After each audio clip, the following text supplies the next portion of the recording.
At this point of the season, it's all about progress and process, and certainly that holds true for both the Augustana men's and women's basketball teams. Now, the women's squad did lose some key players from last year, but the offseason was tremendous, and the coach says they could have another good jump this season.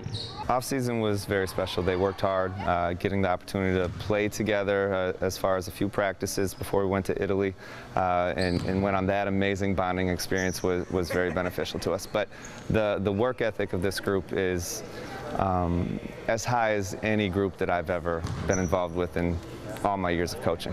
It sounds like you want to go pretty far down the bench, and you're going to be able to do that with the depth you have. Yeah, we have a lot more depth, which in our athleticism is great. And again, these sophomores now being sophomores, the consistency factor there, they've all come back better. Every single one of our kids, returners, sophomore, junior, senior, have all come back improved, and that's been very fun to watch this, as we started this season. But we're able to press now, play a little bit more, get everybody involved, play at a higher pace, higher intensity than we've ever been able to before. Are you finding too that there's less teaching because of that, because they've done a lot of the stuff on their own and they've got another year under their belt, obviously? Yeah. Last year, with so many freshmen on the team and so many freshmen playing, we had a lot of teaching to do. Now our freshmen, and we have some talented freshmen, and they've bought in, they're following the lead of some great leadership, and they get to catch on. They don't have to be thrown in the fire like our freshmen did last year, and I think it makes it a lot easier. There's a lot, even though a lot of things are new, there's a lot of things that they've retained as a group that's allowed us to move along a little bit faster. It's really cool. Like you said, we lost some good players, and that's been hard, but last year we had a big incoming group come in, and this year we've really progressed and connected as a team. I think this is probably one of the best teams I've played for that's connected as well as we have. Having the newcomers come in as such a big group, it made it easier for us to learn the offense and to learn together, and we connect better than ever right now. How much better are you able to defend even too? A lot of people, when you explain an offense to a new group, that's the toughest curve. But Coach said, man, defensively you might be better than you were last year too. Oh, definitely. Like I said, learning a new defense or offense, whatever it is, we've just really pushed on each other. I think the biggest thing is being competitive and helping one another in a positive manner. And I would not be able to play the defense I can without my teammates. They've just been really helpful. They'll correct me if I'm wrong. They'll praise me if I did the right thing. And the defense that we put in has just been really helpful, and it's better for our type of team. Well, he's a guy that likes to go deep down the bench, and you guys have depth, so nice connection there. Oh yeah, we have lots of depth, and it's really nice knowing that if you need a breather, the person who's coming in for you is going to do something on the court. It's really nice. Our bench is very deep. Our incoming freshman class has shown a lot, really pushed us in practice, and it's been really helpful. The men, of course, are coming off another special season, 29-2. Graduation takes 8 players from that squad, including the top 6 scorers. By no means are the 2016-17 Vikings hitting the panic button. The group that left left a great legacy, and I hope that what carries over is their work ethic and the culture that they helped develop here, and the standard that they set in the way that we do things. And I think the players that have been in the program were beneficiaries of that, and they're trying to help the newcomers learn how we do things as well. Are you asking different things from the players that are here now, as far as just because of a change of position, things like that, they're going to be a different kind of player? Yeah, half our team's new and weren't even here last year, and the other half are all in different roles. So no one's in the same position they were in last year, which is the first time I've been through that. But it's exciting. It's going to be dynamic. There'll be some bumps along the way, but I do think that this group, the most important thing is that we progress and that we evolve as a unit, and I think that we can really have a lot of fun before it's over. Talk about the charm of seasons like this. You come off just some amazing things over the last couple, 3 years. And then, there's a different dynamic of finding a team, I guess, too. Is it, you always do break the season up a little bit. Is it broken up in more pieces this year at all, as far as progression, I guess?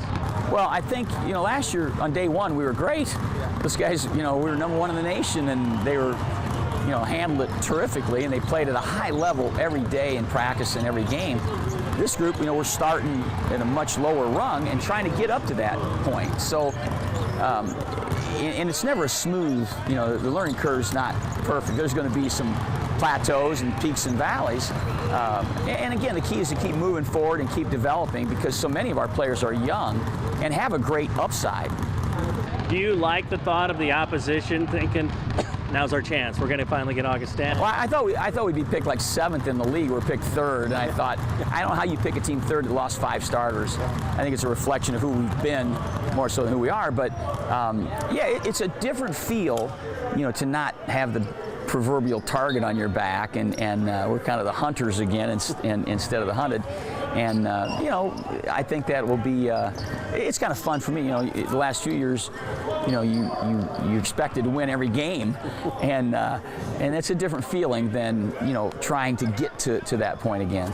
At some level, when it's this time of the year and you set down goals, and you even put numbers on that, because you can limit yourself. If you do. Yeah, we talk about destinations we want to get to, but I do think if you put a number on it, you could really limit yourself, because kids tend to give you what you ask for, and if we only ask for them to be, middle of the pack, that's all they're going to aspire to. So we've set the bar high, and we'll see where we end up, but we think we can be very good. And last thing, last year's graph wasn't going to go much because they were so good. Could this be a dramatic jump when February rolls around, do you think? I think the team you see in November and December, I think, will be much different. I think it could be different players playing by the time we get to February. The rotation could be different. I think we'll go through a number of different starting lineups. And that's that's the process that young teams go through. People don't think about practice too much, but that's kind of our game. We treat practices like games every day. We get after each other. You'll be getting after somebody, then after it's just like your best friends again. So we attack practice as it's a competition. Everything's a competition. So everything we do, you want to get better, and the only way to get better is compete as hard as you can against the person across from you. And facing those guys like Hunter Hill and Jawan every day for the last 2 years is kind of just taking a toll on all of us, that the returners, that you just kind of figure out how to play a little more at the college level, and how to really compete and be a great team. Well, knowing Coach, you're not going to get more minutes because of attrition. You're going to get more minutes because of work. I mean, how motivated are you to say, what, I want to scoop up those minutes and be a real factor for my team? Yeah, it's definitely something I'm looking forward to. I played a little bit of a different role the past 2 years, and kind of talking with those guys, it's kind of just come to the realization after the season ended last year, it's going to have to put in a lot more work and really kind of embrace that role. And I think that I've done that, as well as some of these other veterans, Jacob Johnson, Chris Shawn, over the past summer. We had a lot of guys stay here this summer and this fall, and I think we really put in the work in the summer and the fall, and kind of coming together, and it's not an individual sport, so coming together as we've all put in the work, it's kind of refreshing to see how we really are making progress, and we're getting better each day. So it's been a real nice process. Augustana has a terrific Fellowship of Christian Athletes presence on campus. How about you? Are you the one who's going to start FCA at your college, high school, or middle school? To find out how, you can contact me or check out our website at illowafca.org. With this FCA Story of the Week, I'm Dan Pearson.